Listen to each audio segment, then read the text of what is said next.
তাহলে মূল কথা, নিজে জাহান্নাম থেকে বাঁচার জন্য আল্লাহর হুকুম আহকাম মানতে হবে, অধীনস্থদেরকে বাঁচানোর জন্য আল্লাহ তাআলার হুকুম আহকামের ব্যাপারে তাদের জানাতে হবে, মানাতে হবে। এখন আমাদের করণীয় বিষয়টা কি? বলে সন্তানকে তাহলে দ্বীনের উপরে গড়ে তুলতে হবে। আমি আপনি যদি সন্তানের তারবিয়াত তথা দ্বীনের উপরে ঠিকভাবে গড়ে তুলি, তার দায়িত্ব পালন করি, তাহলে আমার দায়িত্ব যদি কোনো ত্রুটি বিচ্যুতি না থাকে, তাহলে আল্লাহর সামনে জবাবদিহিতার কাঠগড়ায় দাঁড়ানো লাগবে না। যেমন হযরত নূহ আলাইহিস সালাতু ওয়াস সালাম ৯৫০ বছর দাওয়াত দিয়েছেন। যখন মহাপ্লাবন শুরু হয়ে গেল, পানি উঠতেছে, সময়ের সাথে সাথে পানি বাড়তেছে, নূহ আলাইহিস সালাম তার সন্তানকে বলল, সন্তান ঈমান আনো, নৌকায় ওঠো। সন্তান ঈমান আনলো না, নৌকায় উঠলো না। বলে, বাবা আমি ওই উঁচু পাহাড়ের চূড়ায় চলে যাব, ওই জায়গায় আমাকে পানি স্পর্শ করতে পারবে না। সন্তান জানে না যে এই প্লাবন সাধারণ প্লাবন না, গোটা পৃথিবী প্লাবিত হয়ে গেছে। নূহ আলাইহিস সালামের সন্তান ঈমান আনে নাই, নৌকায় ওঠে নাই, পরকালে জাহান্নামী। বলেন তো, সন্তানকে দ্বীনের উপরে আনার ক্ষেত্রে নূহ আলাইহিস সালামের চেষ্টার মধ্যে কোনো কমতি ছিল নাকি? এই জন্য কিয়ামতে আল্লাহ জিজ্ঞাসা করবে না, ও পয়গম্বর নূহ, আপনার সন্তান কেন ঈমান আনলো না? নূহ আলাইহিস সালামের জবাব আছে, আল্লাহ আমাকে আপনি যে দায়িত্ব দিয়েছেন পালন করেছি, তবে হেদায়েতের মালিক আমি না, হেদায়েতের মালিক কে? দুনিয়ার কাউকে আল্লাহ হেদায়েতের মালিক বানান নাই। যদি আমার মনে হয় সারা দুনিয়ায় একজন ব্যক্তি হেদায়েতের ক্ষমতা পাইত, তাইলে আমার আপনার নবীকে আল্লাহ ক্ষমতা দিতেন। আবার যদি বলা হতো যে আপনাকে একজন ব্যক্তির জন্য সুযোগ দেওয়া হলো, আপনি চাইলে তারে হেদায়েত দিতে পারবেন, আমার মনে হয় নবীজি তার চাচা আবু তালেবের জন্য এই ক্ষমতাটা প্রয়োগ করত। কিন্তু বলেন তো, আবু তালেব ঈমান নিয়ে মরতে পারছে? অথচ আবু তালেবের দ্বারা ইসলামের কত কল্যাণ হয়েছে। রাসূল আকরাম সাল্লাল্লাহু আলাইহি ওয়াসাল্লামের বয়স যখন, ওই সময় থেকে আবু তালেব আমার আপনার নবীজির অভিভাবক। 50 বছর পর্যন্ত নবুয়তের আগে আমার আপনার নবীর প্রতি যেমন মায়া মহব্বত আবু তালেবের ছিল, বলে যদিও আবু তালেব কাফের, কিন্তু নবুয়তের পরে এই মায়া মহব্বত আগের চাইতে অনেক বেড়েছে। কত মায়া, কত মহব্বত আবু তালেব আমার আপনার নবীকে করতেন। তিনি কেমন যেন আমার আপনার নবীর উপরে কাফেরদের ক্ষেত্রে ছায়ার মতো ছিলেন, সামনে কেমন যেন সীসা ঢালা প্রাচীরের মতো ছিলেন। ঐতিহাসিকেরা যেই বছর আবু তালেব মারা যায়, ওই বছর খাদিজাতুল কুবরা রাদিয়াল্লাহু তাআলা আনহা ইন্তেকাল করেন। বাহিরে আবু তালেব, ঘরে ছিল খাদিজাতুল কুবরা রাদিয়াল্লাহু তাআলা আনহা। এই দুইজন যেই বছর ইন্তেকাল করেছে, ওই বছরের নাম দিয়েছে আমুল হুজুন, চিন্তার বছর, পেরেশানির বছর। আবু তালেব যখন জীবনের শেষ সময় মুহাব্বত চাচাকেও করে, চাচাও নবীজিকে করে।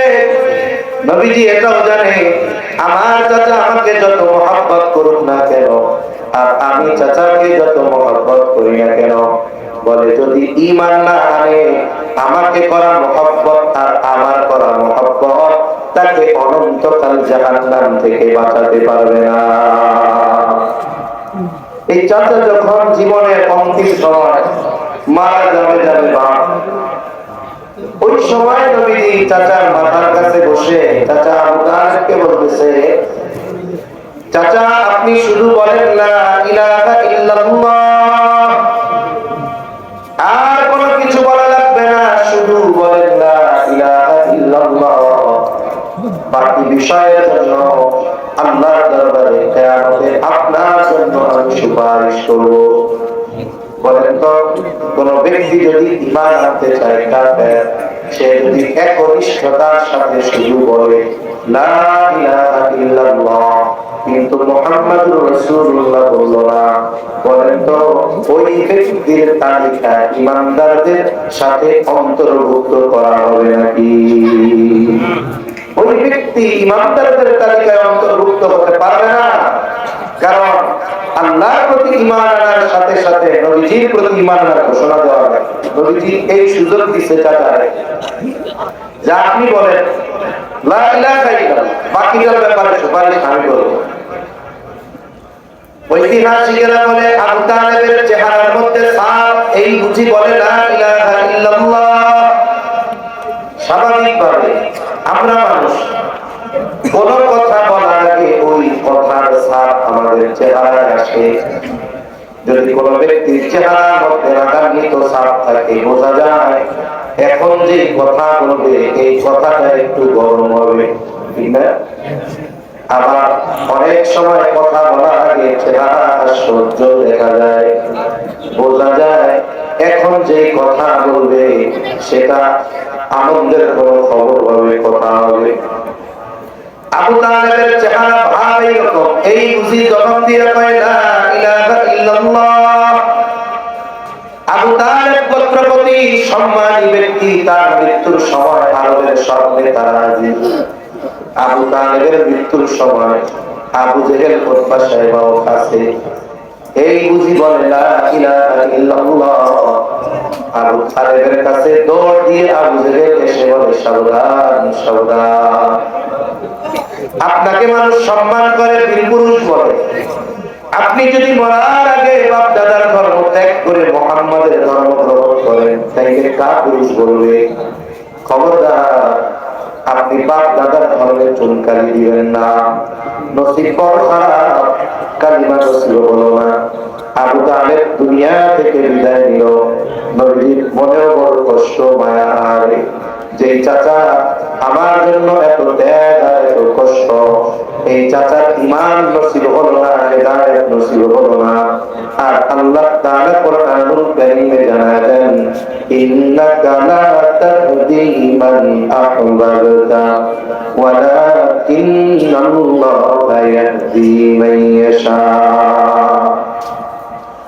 আল্লাহ তাআলা বলেন, আপনি যাকে ভালোবাসেন তাকে আপনি হেদায়েত দিতে পারবেন না, ওয়ালাকিন্নাল্লাহা ইয়াহদি মান ইয়াশা, বরং আল্লাহ তাআলা যাকে চায় তাকে হেদায়েত দেয়।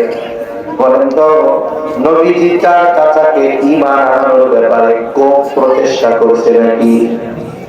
সর্বোচ্চ চেষ্টা করেছে, কিন্তু কেন হেদায়েত নসিব হয় নাই? বলে হেদায়েতের মালিক নবী নয়, হেদায়েতের মালিক যিনি তিনি কে? এজন্য আমরা আমাদের সন্তানদেরকে দ্বীনের উপরে চালানোর চেষ্টা করতে পারি, তবে সর্বশেষ নসিবে হেদায়েত আছে কিনা এটা আমরা জানি না, জানে কে? আর আল্লাহ হেদায়েত পাইল কি পাইল না এটা তো আল্লাহর ব্যাপার, তবে চেষ্টা কি করলাম এটা তো আমার সাথে সম্পৃক্ত। এজন্য সন্তানদের দ্বীনের উপরে গড়ে তোলা, দ্বীনি তারবিয়াত, এটা অভিভাবকের উপরে ফরজ। যেমন সন্তানকে দ্বীন শেখাবো, দ্বীনের উপরে গড়ে তুলবো, প্রতিপালন করব। প্রথম কথা বলে এটা শুরু হবে কখন? সাধারণ ধারণা বলে সন্তান যখন বড় হবে, বুঝতে শিখবে, এই সময় থেকে তাকে দ্বীন শেখানো শুরু করে দেওয়া হবে। কিন্তু ইসলাম বলে ভিন্ন কথা। সন্তানের তারবিয়াত এটা একটি চলমান প্রক্রিয়া, এটা বড় হওয়ার পরে শুরু করলে হবে না। যেমন আজকে দারুল কোরআন মাদ্রাসার মাহফিল, সময় লেখা 13 ডিসেম্বর 2025 শনিবার 5 আসর থেকে, মানে 5 আসর থেকে মূল প্রোগ্রাম শুরু, বয়ান শুরু, বা ওই সময়টা হামদাত কেরাত তিলাওয়াত হবে, এগুলো হবে। প্রোগ্রাম শুরু আসর থেকে কয়টা পর্যন্ত? বলে আমি থাকলাম সময়টা পর্যন্ত, আলী সাল্লাল্লাহু উনি বয়ান করবেন যে কয়টা পর্যন্ত করলো, ধরেন 11টা সর্বোচ্চ। এই যে 4টা থেকে বা 5টা থেকে 11টা 6-7 ঘন্টার এই প্রোগ্রাম সুন্দর করার জন্য বলেন তো 6-7 ঘন্টার প্রস্তুতিতে কি এই প্রোগ্রাম সুন্দর করা সম্ভব? যদি আসরের সময় মাইকওয়ালা ভাইরা সব কিছু নিয়ে মাদ্রাসার সামনে এসে বলতো, হুজুর পোস্টারে তো দেখলাম মাহফিল শুরু আসরের পর থেকে, তামাশা আমরা এসে আসরের নামাজ পড়ছি, মাইকটা কি এখন সেটিং করবো, এত সুন্দর প্যান্ডেল লাইটিং, যদি ওনারা 5-10 নিয়ে আসরের নামাজ মাদ্রাসায় এসে পড়তেন, বলেন তো তাহলে আমি যে এশার করে আলোচনা করতেছি এটাই তো শুরু করা সম্ভব হইতো না। তার মানে 6 ঘন্টার আয়োজনকে সফল করার জন্য 6 মাস প্রস্তুতি নেওয়া আছে। আপনি সন্তানকে দিনের উপরে গড়ে তুলবেন, নেক সন্তান হিসাবে গড়ে তুলতে চান, বলে সন্তান বড় হওয়ার পরে করলে হবে না, বলে সন্তান দুনিয়ায় আসার আগেই এই প্রস্তুতি শুরু করতে হবে। এই বিষয়টাই ইসলাম আমাদের জানায়। এই পৃথিবীতে কোন মানুষ কিভাবে আমরা বুঝি না, তবে বিবাহের যতগুলো উদ্দেশ্য আছে, যত উদ্দেশ্য আছে এর মধ্যে অন্যতম একটি উদ্দেশ্য নেক সন্তান। কি সন্তান? জোরে বলুন। এত জোরে আওয়াজ করছে, বুঝা লাগে? আরো জোরে বলুন। কি সন্তান? নেক সন্তান। শুধু সন্তান নাকি? কি সন্তান? নেক সন্তান। কারণ অনেকের সন্তান আছে কিন্তু বড় খারাপ, ওই বেটার যত টাকা পয়সা থাকুক না কেন, এই বড় সন্তান তার শান্তি না বরং অশান্তির কারণ। ঠিক কিনা বলে? আবার যার সম্পদ আছে সন্তান নাই, তারও কষ্ট। আবার যার নেক সন্তান আছে সম্পদ কম, বলে চাকরি করে ফ্যাক্টরিতে, বেতন যা পায় তা দিয়ে থাকা খাওয়াও কষ্টকর হয়ে যায়, কত কষ্ট করে চলতে হয়। কিন্তু ছেলে দুইটা হাতে দিচ্ছে, মেয়েটা হাফেজা হচ্ছে, স্ত্রী দিনদার, এর টাকা পয়সা না থাকলেও সন্তানগুলো নেক হওয়ার কারণে শান্তি আছে না নাই? এজন্য নেক সন্তান হলো অন্যতম উদ্দেশ্য। এখন নেক সন্তানের জন্য কি দরকার? বলে 1 নম্বরে নেক সন্তানের জন্য নেক মা দরকার। কি দরকার? একজন যদি কলা গাছ লাগায় আশা করে যে আমি কাটা খাবো, কিয়ামত পর্যন্ত সম্ভব। এখন নেক সন্তানের জন্য নেক মা কেন দরকার? ইসলামের বিষয় এক পাশে রাখলাম, আধুনিক এক গবেষণা কয়েকদিন আগে আমি নিজে ওটা পড়লাম, যে লিখছে যে চিকিৎসা বিজ্ঞান নানা গবেষণা করছে চিকিৎসকরা, যে হ্যাঁ সন্তানের চরিত্রের 90% কিসের? চরিত্রের। বলে কিসের? হ্যাঁ চরিত্রের। কিসের? চরিত্রের 90% গঠিত হয় মায়ের থেকে। তার মানে কি বোঝা গেল? নেককার সন্তানের জন্য নেককার মা দরকার। কেন? মা যদি নেককার হয় তাহলে সন্তানের মধ্যে তার প্রভাব পড়বে। মা যদি বদকার হয়, মা যদি পাপাচারে লিপ্ত হয়, সন্তানের মধ্যে তার প্রভাব পড়বে। বাবা চাকরি করতে পারে, ভালো খাওয়াতে পারে, ভালো পড়াতে পারে, কিন্তু সন্তানের আখলাক গঠনে সবচেয়ে বড় ভূমিকা কার? বলে মায়ের। এজন্য সন্তানের তারবিয়াত এটা শুরু হয় বিবাহ থেকে। বিবাহের উদ্দেশ্য কি? অনেকগুলো উদ্দেশ্যের একটা উদ্দেশ্য কি? বলে নেক সন্তান। ধরে বলেন কি সন্তান? নেক সন্তান। এখন নেক সন্তানের জন্য নেক মা দরকার। এই জন্য যারা বিবাহ করে নাই এ দোয়া তো তারাও করবে, যারা করছে তারাও করবে, যাদের সন্তান হয় নাই তারাও করবে, হয়েছে তারাও করবে। আল্লাহ একটা আম দোয়া শিখায়, রব্বানা হাব লানা মিন আজওয়াজিনা ওয়া যুররিয়াতিনা কুররাতা আ'য়ুন ওয়াজআলনা লিল মুত্তাকিনা ইমামা। দোয়া করবে, আমাকে আপনি এমন স্ত্রী সন্তান দান করেন যারা আমার চক্ষু শীতল করার কারণ হবে। ওয়াজআলনা লিল মুত্তাকিনা ইমামা, আপনি আমাদের মুত্তাকিনদের ইমাম বানায় দেন।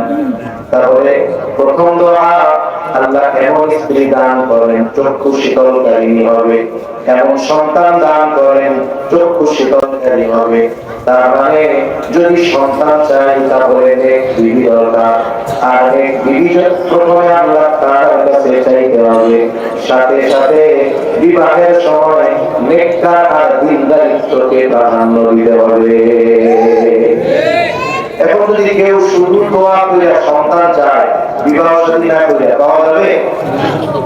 এক যুবক গেছে বুজুর্গের কাছে, গিয়ে বলে হুজুর একটু খাস করে দোয়া করে তো যেন আল্লাহ তাআলা আমার একটা নেককার সন্তান দেয়। হুজুর খুব আবেগ দরদ নিয়ে দোয়া করছে। যুবক চলে যাওয়ার পরে দোয়া করছে। এরপরে 2 বছর পরে যুবক আবার আসছে যে হুজুর শুনছি আপনার দোয়া কবুল হবে, কিন্তু 2 বছর ধরে একটা নেক সন্তান পেলাম। হুজুর বলে কি করো, তোমার কোনো সমস্যা আছে? না। এটা ওটা দেখেন তোমার একটু সংশয় আছে, জিজ্ঞাসা করতেছে ঠিক আছে তুমি কি বিয়ে করছো? না হুজুর এটা তো করি। এখন যদি বিয়ে না করে আমি খালি ওই নেক সন্তান দেয় তারপরে এজন্য আল্লাহ সিরিয়াল ঠিক আছে।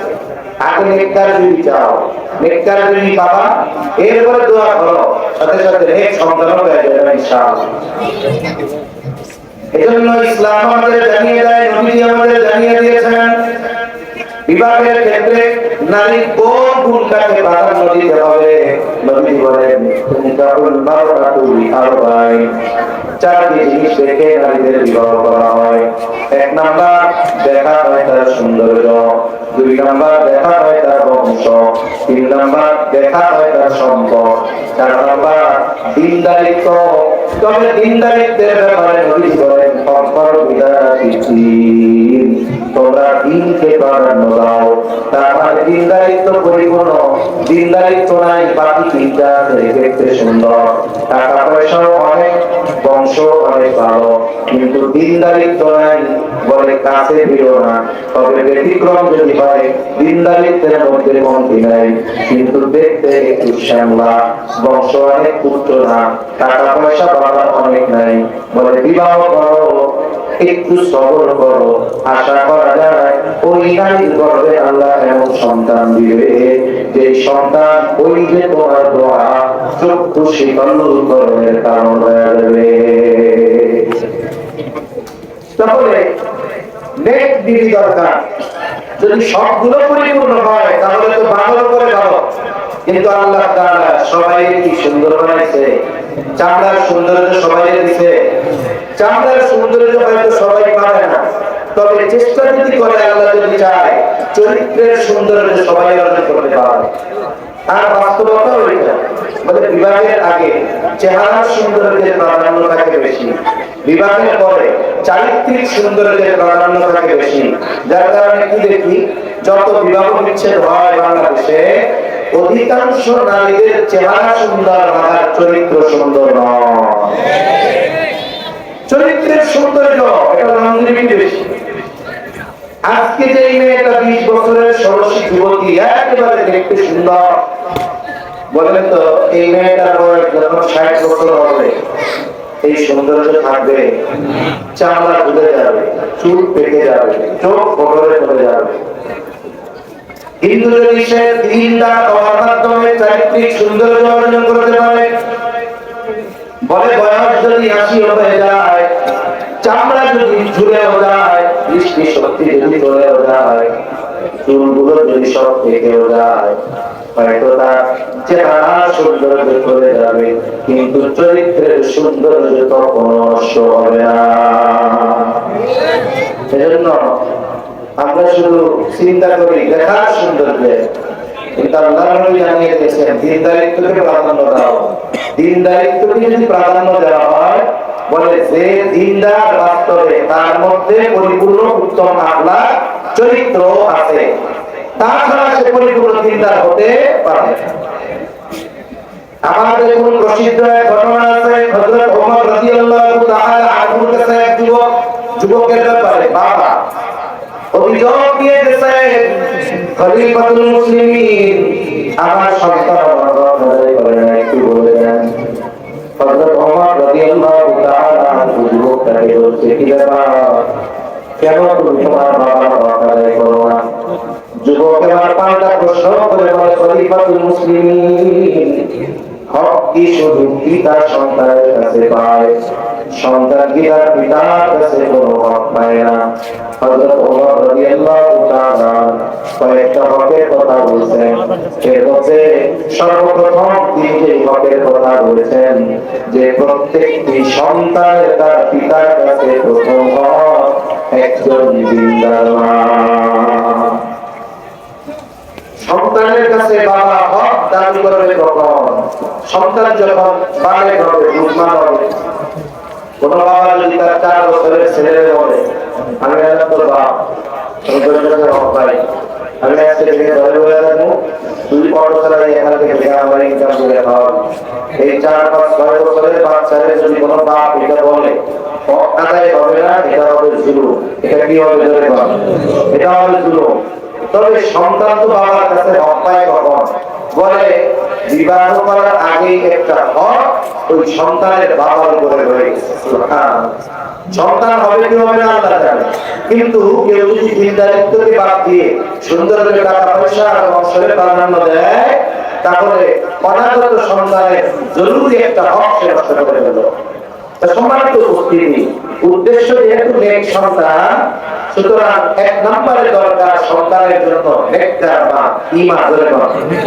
এটা হলো সন্তান তারবিয়াতে বা সন্তানের অন্যতম হক, প্রধান হক, সন্তান তারবিয়াতের প্রথম বিষয়। দ্বিতীয়, বিবাহ হলো আগে আমার যুবক ভাই দোয়া করছে একা একা, আল্লাহ আমার নেক বিবি দেন, নেক সন্তান দেন। এখন প্রথমটা তো পূরণ হয়েছে, নেককার বিবি হয়েছে, বলে এবার একা না, দুইজন মিলে আল্লাহ তাআলার কাছে নেক সন্তান চেয়ে দোয়া করে। আল্লাহ তাআলার কাছে নেক সন্তান চেয়ে দোয়া করা এটা নবী রাসূলদের আমল। ইব্রাহিম আলাইহিস সালাতু ওয়াস সালাম যখন বার্ধক্য উপনীত হয়ে গেছেন, 80 উপরে বয়স, ইরাকের বাগেল থেকে হিজরত শুরু করেছেন সিরিয়ার দিকে মুসাফির। এই অবস্থায় আল্লাহ তাআলার কাছে সন্তান চেয়ে দোয়া করেছেন, শুধু সন্তান না, নেক সন্তান। আল্লাহ তাআলা বলেন রব্বি হাবলি মিনাস সালিহিন। আল্লাহ জানেন ইব্রাহিম আলাইহিস সালাম দোয়া করে, ও রব আমাকে একজন নেককার ছেলে সন্তান দেন। শুধু সন্তান চাইছে না নেক সন্তান চাইছে? এজন্য আমরাও আল্লাহর কাছে শুধু সন্তান চাইবো আর নেক সন্তান চাইবো। এই দোয়ার মধ্যে এটা বোঝা যায়, মুফাসসিরিনে কেরাম বলেন ইব্রাহিম আলাইহিস সালাম আল্লাহর কাছে ছেলে চাইছে, কারণ ছেলে যদি পরপর 2-3টা হয় মোটামুটি বেজার হয় না, খুশি হয়। কিন্তু মেয়ে যদি পরপর 2-3টা হয় সে আর দিকে তাকানো যায় না। কথা ঠিক বললাম না ভুল বললাম? আরে ভাই পরপর 2-3টা মেয়ে হলে শুধু বাপ যে না বসায় না, আমাদের সমাজে মহিলারাও রাখে বল এত হয়ে গেছে, অথচ সে নিজের মেয়ে, অথচ সে নিজের মেয়ে, মেয়ে হচ্ছে এই জন্য রাখে। তা এই আয়াতে বোঝা যায় ইব্রাহিম আলাইহিস সালাম আল্লাহর কাছে ছেলে চাইছে, ছেলে বা চাইলাম ছেলে, আল্লাহ দিল মেয়ে, রাগ হওয়া যাবে? কারণ ছেলে হোক বা মেয়ে হোক এটা দেওয়ার ক্ষমতা দুনিয়ার কোন ডাক্তার, ইঞ্জিনিয়ার, ফকির কবিরাজের না, আল্লাহ। আল্লাহ তাআলা বলেন ইয়াহাবু লিমান ইয়াশাউ ইনাথা ওয়া ইয়াহাবু লিমান ইয়াশাউ যুকুর আও ইউযাওwijuhum যুকরানা ওয়া ইনাথা ওয়া ইয়াজআলু মান ইয়াশাউ আকীমা। আল্লাহ তাআলা যাকে চান তাকে মেয়ে দেন, যাকে চান তিনি ছেলে দেন, যাকে চান তিনি উভয় দেন, আবার যাকে চান তিনি কোনোটাই দেন না। তার মানে ছেলে হোক আর মেয়ে হোক এটা দেওয়ার নিয়ন্ত্রণ যার হাতে কিন্তু। তাহলে চাইতে হবে, দোয়া করতে হবে। এই যে এক সন্তান যে দোয়া করা এটা সন্তান তারবিয়াতের অন্যতম একটি অংশ। কেন দোয়া করব? বলে পিতা মাতার দোয়ার প্রভাব সন্তানের বাস্তব জীবনে পরিলক্ষিত হয়। এজন্য সন্তানের জন্য মা বাবার দোয়া আল্লাহ কবুল করে নেয়। কিন্তু অনেক সময় অনেক অভিভাবক আছে সন্তানের কিছু আচরণ বিরক্ত হয়ে বদদোয়া করে, এমন মা বাপ আছে না নাই? বিশেষ করে মায়েরা করে। মনে করেন দারুল কোরআন মাদ্রাসায় পড়েছে, তার 7-8 বছর বয়স, স্বাভাবিক মাঝে মধ্যে যাও না, মাঝে মধ্যে একটু উল্টাপাল্টা করে, হুজুররা বিচার দেয় বাসায়। এইবার মা বাবা অনিষ্ট হয়ে বদদোয়া করে, ছেলের বলে তুই মরতে পারস না, তোর মহাবুদ্ধের জ্ঞান না দেখি বলে কি বলে না। আবার অনেক সময় মাথায় দিয়ে আল্লাহ আগে জ্বালায় বাঁচি না, হুজুররা খালি বিচার দেয় নিয়ে যাবে। আপনি বদদোয়া দিলেন, যদি বদদোয়াটা কবুল হয়ে যায় কি হবে? কোরআন হাদিসে সন্তানের জন্য যত দোয়া আছে বলেন তো আল্লাহ এবং তার রাসূল আমাদেরকে একটাও বদদোয়া শিখাইছে নাকি? বদদোয়া কেন করেন? আপনি তার জন্য নেক দোয়া করবেন। আপনি আগে ছেলে বলেন যে আল্লাহ এর বাইরে দুষ্কর্মী বানায় দাও, আল্লাহ এর আব্দুল কাদের জিলানী বানায় দাও, আল্লাহ এর আহমদ শরীফ বানায় দাও। এই দোয়া কে করেন না। এই জন্য আমরা কখনো সন্তানের উপরে বিরক্ত হয়ে সন্তানের জন্য বদদোয়া করবো না। বরং যখন সন্তান নাই তখন থেকে দোয়া, রব আমার একটা সন্তান দেন। কারণ সন্তানের জন্য মা বাবার দোয়া, এই দোয়ার প্রভাব সন্তানের জীবনে পরিলক্ষিত হয়। আল্লাহ তাআলা ইব্রাহিম আলাইহিস সালামের দোয়া কবুল করেছেন। আল্লাহ বলেন ফাবাশশারনাহু বিগুলামিন হালিম। আল্লাহ তাআলা বলেন আমি তাকে একজন সহনশীল সন্তানের সুসংবাদ দিলাম। এই সন্তান কেমন সন্তান আমাদের জানা আছে, আমরা সবাই জানি যে আল্লাহর নির্দেশ পালন রাখে ওই ছোট্ট শিশু বাবার কথায় চুরির নিচে শুয়ে পড়ছে, এমন আলিম সন্তান আল্লাহ দিয়েছে। বলে এটা হলো ইব্রাহিম আলাইহিস সালামের দোয়া। আবার এক সময় অনেকে সন্তান চেয়ে দোয়া করে, সন্তান হয় না। ডাক্তার দেখায়, বলে সব ঠিক, সন্তান হয় না। বাংলাদেশ, ভারত, সিঙ্গাপুর অনেক জায়গায় ডাক্তার দেখানোর পর ডাক্তার বলে কোনো সমস্যা নাই। হয় না কেন এটা আমরা জানি না, আল্লাহ জানে। আবার গ্রামের কিছু মানুষ তাকে এসে বুদ্ধি দেয়, শোনো দেশ বিদেশে ডাক্তার দেখায় এত লাভ নাই। কিছু জিনিস আছে সব জিনিস ডাক্তার দেওয়া হয় না, কিছু জিনিস আছে খুবই কবিরাজ লাগে। বলে না এরকম সব জিনিস ওষুধ ডাক্তার দেওয়া হয় না রে। ওই জায়গায় ওই জায়গায় বাবা আছে শুনছি, তার কাছে গেলে পুরাপান অটোমেটিক হয়ে যায়। এখন গ্রামের ভাষায় বলে মাল যায় না ইমান যায় না। ওর তো একটা সন্তানের আশা, এত খরচ করছে কোনো ফলাফল নাই।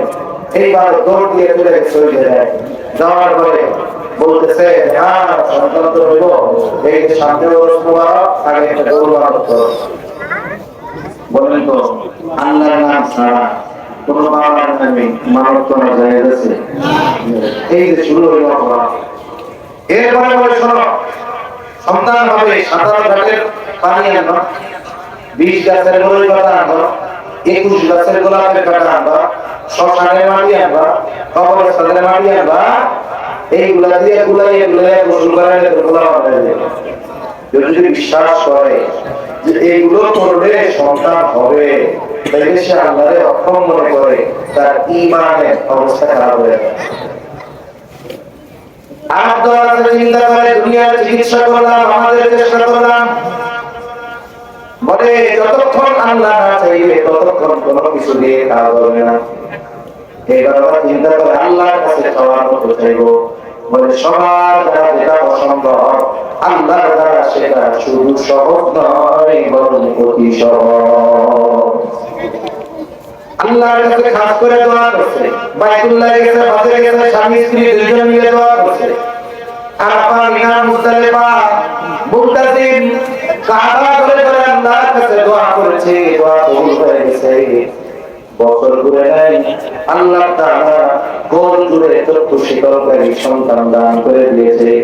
এই জন্য হতাশ হওয়া যাবে না। বলে দোয়া হলো এমন পাওয়ারফুল এক জিনিস, এই দোয়ার মাধ্যমে আল্লাহ যদি চায় বান্দা তার ভাগ্য পরিবর্তন করে ফেলতে পারে। তবে দোয়ার মতো দোয়া করতে হবে। আর যদি দোয়ার মতো হয়, তাইলে যদি ডাক্তাররা চিকিৎসা করে বের হয় আপনার স্ত্রী বন্ধা, স্বামীর ব্যাপারে বলে আপনার স্পার্মের মধ্যে শুক্রাণু নাই, আপনারা দুইজনই অক্ষম, আপনাদের কোনো বাচ্চা কাচ্চা হবে না। তার মানে এমন না বেটা একটা বিবাহ করলে হবে না, ওই মহিলা এক জায়গায় যদি এখান থেকে এই সারাসারি বলে এক জায়গায় বিবাহ হবে না, দুইজনই অক্ষম। বলেন তো এই দুনিয়া ডাক্তার বলছে অক্ষম, আল্লাহর কাছ থেকে যদি পাশ করানো যায়, বলেন তো এই অক্ষমতা দূর করার ক্ষমতা আল্লাহর আছে না নাই? জাকারিয়া আলাইহিস সালাম বৃদ্ধ হয়ে গেছেন, চুল দাড়ি সব পেকে গেছে। ওনার স্ত্রী বন্ধা স্বাভাবিক নিজাম যে ওনাদের সন্তান হবে না, উনি মোটামুটি সন্তান হবে না, কারণ আল্লাহ তাআলা সব পারেন।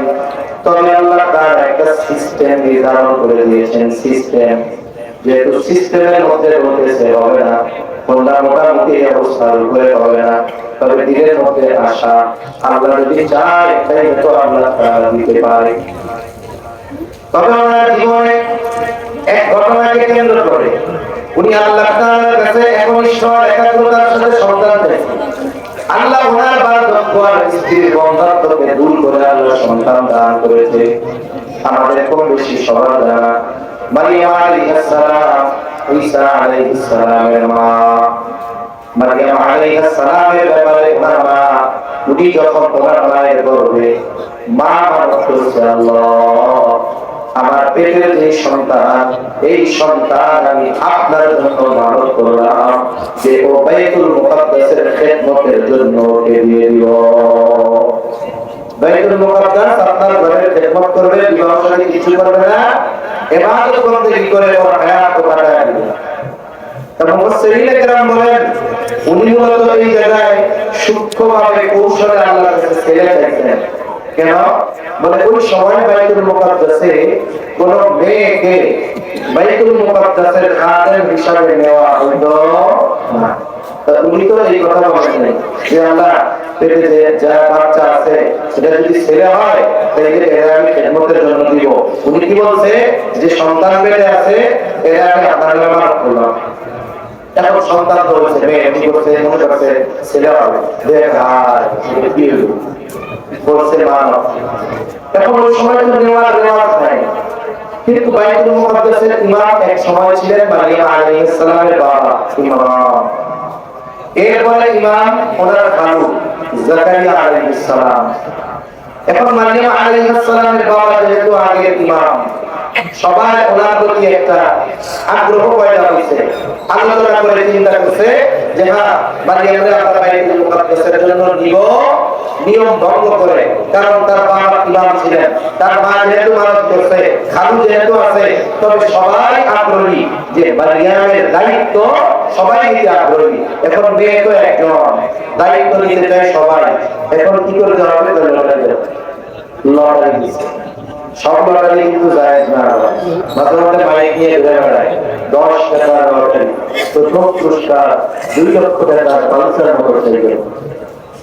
আপনি 40 টাকা নিয়েছেন, যদি লেগে যায় হারাম। কি করে কম হারাম? যাই হোক, ওই ধরনের গুলো হারাম, কোনগুলো জায়েজ? বলে রাসূল সাল্লাল্লাহু আলাইহি ওয়াসাল্লাম প্রত্যেক সফরে একজন স্ত্রীকে সাথে নিয়ে যেতেন। এখন লটারি হইতো, কে যাবে আগে, কে যাবে? লটারিতে যারা নাম হতো স্ত্রী যাইতেন, এভাবে সিরিয়াল হতো। যাই হোক, ওই কথা বলতে গেলে অনেক কথা হবে। এখন লটারি হয়েছে, লটারিতে প্রথমবার নাম উঠে গেছে জাকারিয়া আলাইহিস সালামের। 3 বার দিছে, 3 বারই নাম জাকারিয়া আলাইহিস সালামের। অন্যান্যরাও আশাবাদী, কিন্তু আল্লাহ চাইলেন যেহেতু খালু আছে, খালু থাকতে অন্যদের দিব কেন? আল্লাহ তাআলা জাকারিয়া আলাইহিস সালামকে এই জিম্মাদারি জাকারিয়া আলাইহিস সালাম নিলেন। ছোট যখন খালার কাছে আছে, মাও আছে, এরপরে যখন একটু বড় হয়েছে, ওনার জন্য বাইতুল মুকাদ্দাসের পাশে মসজিদের সাথে আলাদা বাইরে একটা রুম বানায় দেওয়া হয়েছে। উনি দিনের বেলায় ওই জায়গায় ইবাদত করেন, রাতের বেলায় খালার কাছে গিয়ে থাকেন। এভাবে উনি যখন প্রাপ্তবয়স্ক হয়েছেন, আল্লাহ ফেরেশতা পাঠায় দিয়েছে কুদরতিভাবে ফু দিয়ে ওনার গর্ভে ঈসা আলাইহিস সালামকে আল্লাহ তাআলা নির্দেশ দিয়ে দেওয়া হলো। উনি এখন গর্ভবতী, প্রেগন্যান্ট। স্বাভাবিকভাবে অবস্থা কি?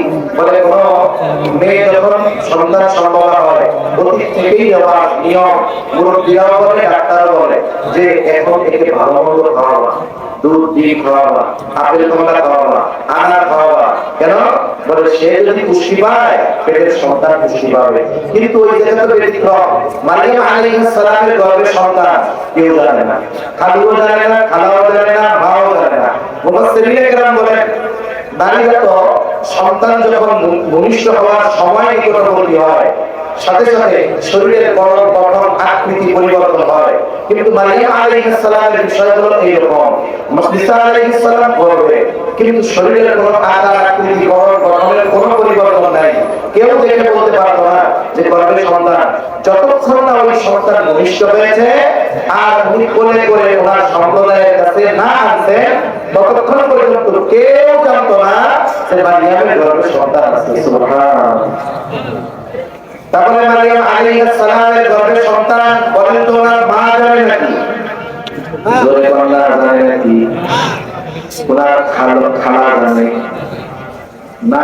জোরে বলো। কথা কি কষ্ট হচ্ছে? কেউ জানে না, যেহেতু সন্তান পেটে কেউ জানে না কে ভালো খাবার খাওয়াবে, বলে আল্লাহ তো জানে। এই জন্য আল্লাহ তাআলা নিজে ভালো খাওয়ানোর জিম্মাদারি নিলেন। এইবার মারিয়াম আলাইহিস সালামের জন্য আসমানি খাবার আসা শুরু হয়ে গেছে, অনেক রকমের ফলমূল ওনার সামনে। জাকারিয়া আলাইহিস সালাম দিনের বেলায় কয়েকবার রুমে ঢুকে খোঁজ খবর নেন কিছু লাগবে কিনা। যখনই ওই রুমের মধ্যে ঢুকে দেখে মারিয়ামের সামনে অনেক রকমের ফলমূল, আল্লাহ তাআলা বলেন কুল্লামা